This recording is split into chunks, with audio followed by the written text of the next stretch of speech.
Yeah,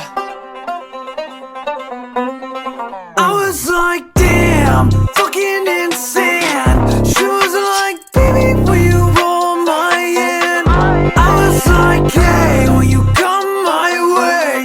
She was like, I've been thinking about it all day. Yeah, I've been in a fuck this shit mood for a minute. When you're coming down, first you're gonna buzz it down. When you lock that door, got me smiling now. Woo, jaw really hit the ground. Yeah, smoking my shit. Welcome back to another video, guys.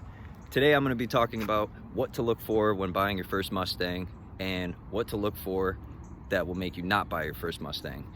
If I knew these things before I got my first Mustang, I probably wouldn't have had to go through 3 Mustangs to get to this 4th one. So I'm going to turn the camera around and show you what I looked for, how to look for it, and how to make sure you don't get scammed. So when looking to purchase your first Mustang, or any car that is, one of the biggest things that you should look out for is miles. Now, honestly, engines are pretty cheap when it comes to these 2-valve Mustangs. You could get a really low mile one anywhere from 500 to 1500. So it's not a huge expense to get a new engine, especially when the body has no rust, etc.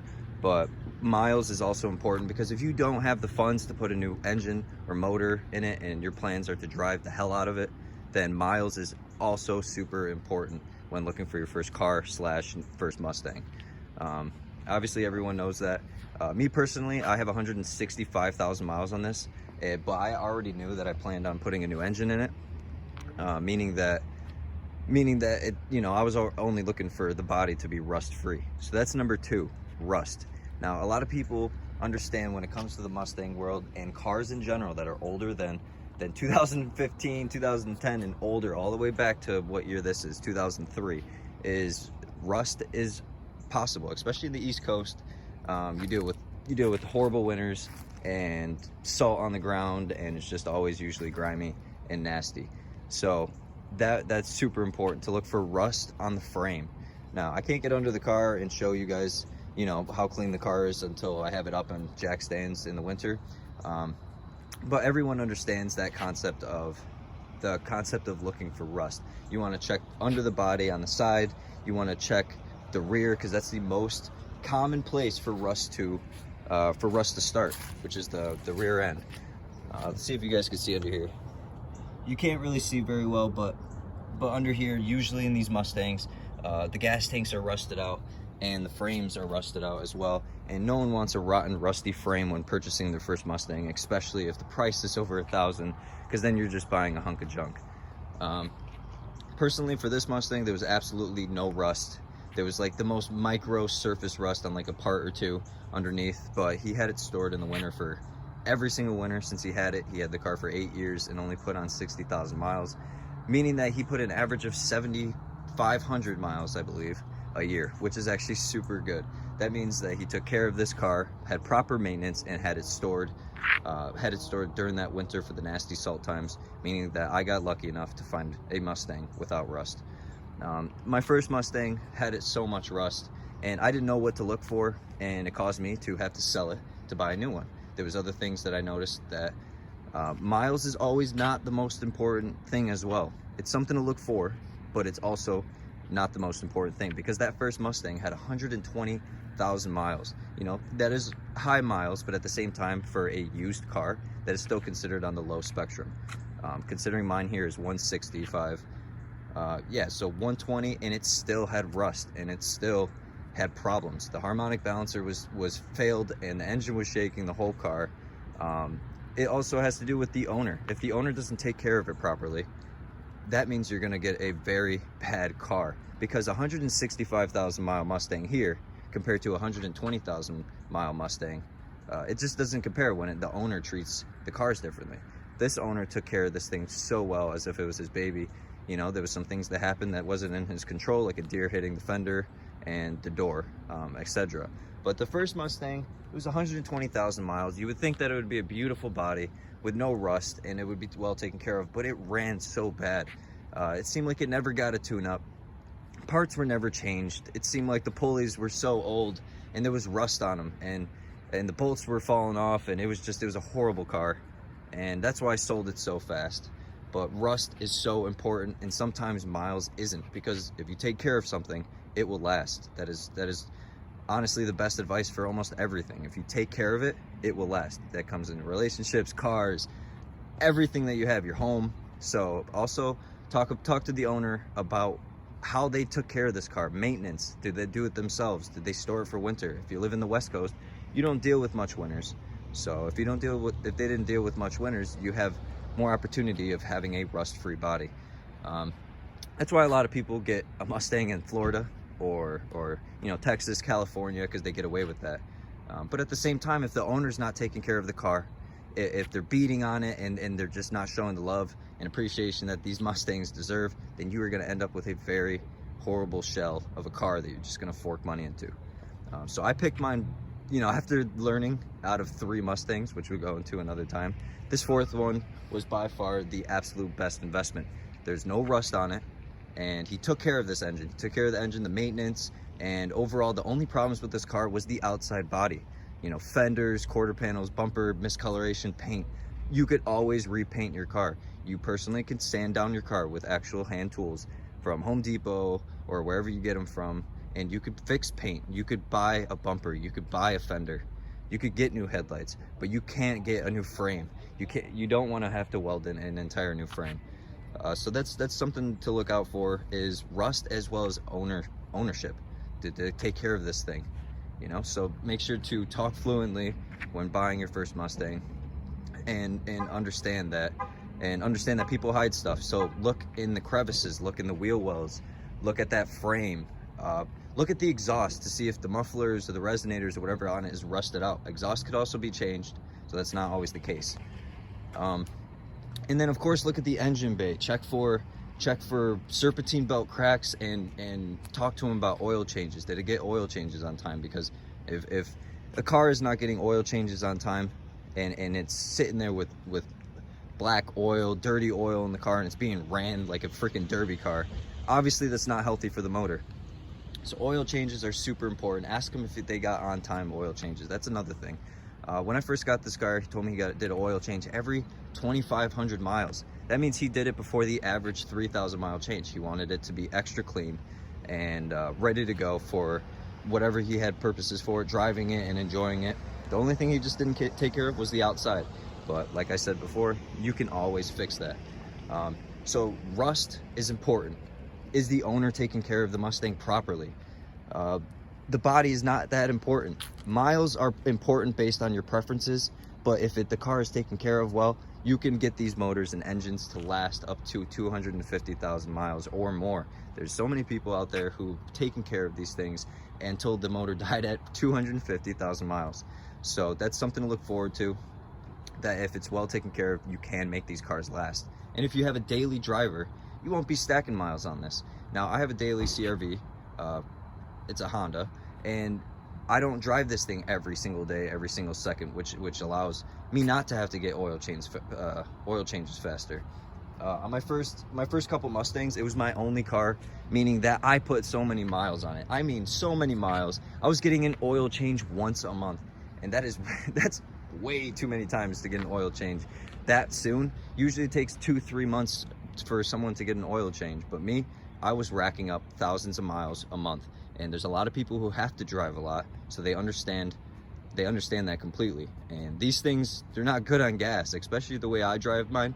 I have to fill up like every day if I drove this thing, every single day. But that's something else to look for. And as well as all that, you have to look at the interior. You have to notice, you have to look for rips, you have to look for things that, you know, rust in the footwells. That's what one of my Mustangs had. It was rust in the footwells. It was horrible. You could put your feet through your literal foot through a hole. So you got to look for interior as well. Did they take care of it on the inside? It's always, you could always detail a car, get new seats, you know, stuff like that. But it's also important to you. Is that in your budget? Is it in your budget to repair an interior? Is it in your do you have time to do that? And if not, then look for something that is clean inside and clean out. Now, if you want a project car, that's a whole nother story. If you want a beater Mustang so you could have fun with it, then that is a complete other story.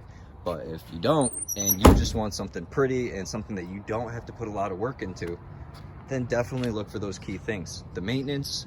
Did the guy take care of it? Guy or girl take care of their Mustang very well? Did they do those oil changes? Is there rust underneath? And of course, test drive the Mustangs. Don't, you know, I got excited and I didn't even test drive the first Mustang before I purchased it. I was so excited because of the word Mustang that it cost me money in the long run. Within a couple weeks, a month, I was already in a detrimental state of, shoot, I have to sell this car ASAP or else I'm not gonna have a car. So yeah, definitely look for those things. Test drive it. Feel the power steering. I mean, these power steering pumps naturally in these new age Mustangs are kind of squeaky and they're not always the best, but I got lucky and the power steering is stiff, it feels good, and there's no squeak. It feels just solid. But that has to do also with, you know, just sometimes getting luck on certain parts, but as well as also how it's taken care of. So I mean, that gets into a lot of things, and you know, there's a lot of factors to that too. Sometimes parts just go out after 100,000 miles or more, but I got lucky enough the power steering is good. So test drive that car. If you're driving stick and feel those gears, make sure that transmission isn't grinding. Make sure it's not popping out a second or popping out a third. You have to 100% feel satisfied about your purchase. Now, if there is something wrong, but it's something fixable, you could always ask to lower the price and or just bite the bullet and fix it, like me. You know, I paid $4K for this car. It was 165,000 miles, or 160 at the time, and you know, that is pushing it. That is a high mile car for a solid price. In the East Coast, that is completely a normal price, especially up here in New York. 4,000 is actually a good minimum for a Mustang GT. But once again, I didn't buy it for the high miles or the engine. I bought it for the fact that it's a GT. It was my first GT, my first stick shift. It had zero rust and it had the exhaust system done. So that means that I hit everything on my list, and I did already plan on putting a new motor in. So this, for me, was a steal.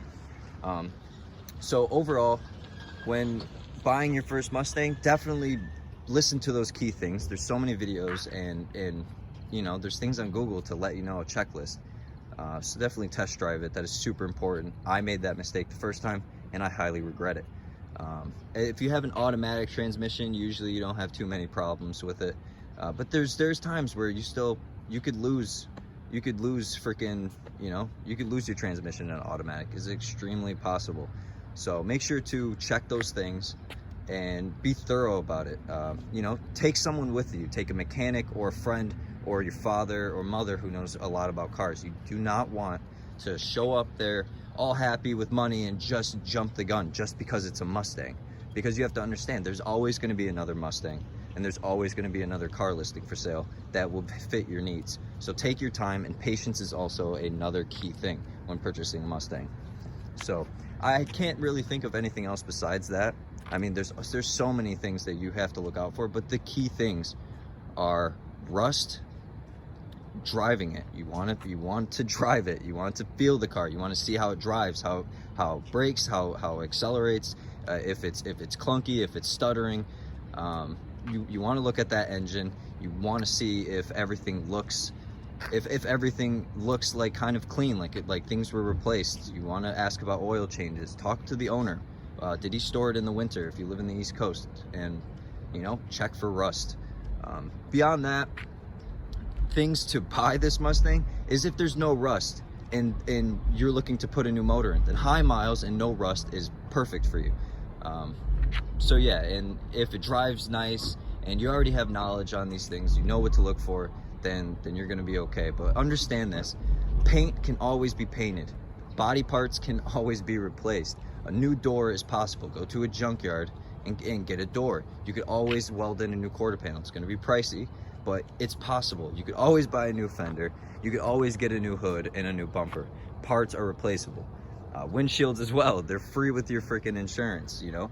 The windshield cowl piece, that is only $25 on eBay. So don't go into looking for a Mustang just for the body and just for the look. You could always work on it and you could always make it better. But I hope this video was somewhat informative. And if you have any questions or need some advice, definitely look for other YouTube videos. Watch this one, ask me, or leave a comment and I could always help. But most of you guys that are already watching this video, you already have your Mustang.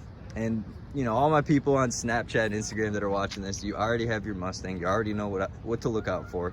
But yeah, but for the people that randomly come across this video, understand that things can be fixed. Things can always be fixed.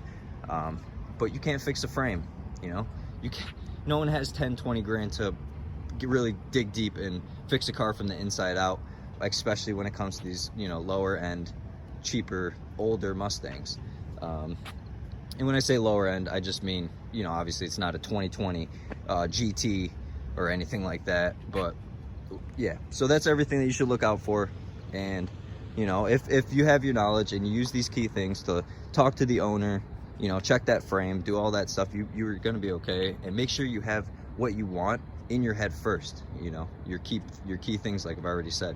Do you want a high miles with the body to fix up, or you know, et cetera, et cetera. We could go into all the different scenarios. But all in all, I'm gonna end the video there. I figured I'll show you this last thing, because I wish I saw this when I first bought it, because it's kind of annoying. So you see that my dash cluster is on. I was hoping that it wasn't going to be working so I could show everyone, but it actually did not work on the way over here. But yeah, I mean, little things. And I had to take off the tint on my headlights because I couldn't see for anything. I got to get new fog lights, and I have stock tint headlights eventually coming in the mail. But yeah, but thank you everyone for tuning in.